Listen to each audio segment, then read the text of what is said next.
अड़हुल के फुलवा में कवन गुना हो माई गइलू लो भाई।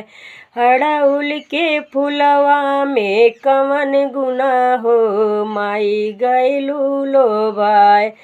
अड़हुल के फुलवा में कवन गुना हो माई गइलू लो भाई। बेला चमेला माई के मनहु न भावे, बेला चमेला माई के मनहु न भावे। अड़हुल के फुलवा में कवन गुना हो माई गइलू लो भाई। अड़हुल के फुलवा में कवन गुना हो माई गइलू लो भाई। पूड़ी कचौड़ी माई के मनहु न भावे, पूड़ी कचौड़ी माई के मनहु न भावे। हेलुआ या पूड़ी में कवन गुना हो मैया गइलू लो भाई।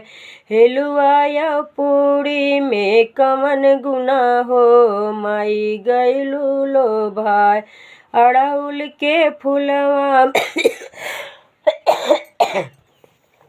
अड़हुल के फुलवा में कवन गुना हो माई गइलू लो भाई। गद्दा गलैच माई के मनहु न भावे, गद्दा गलैच माई के मनहु न भावे।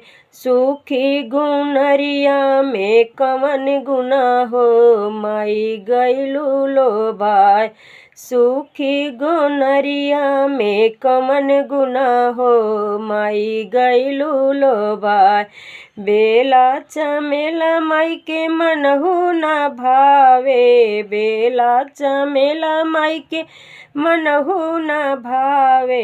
अड़हुल के फुलवा में कवन गुना हो माई गइलू लो भाई।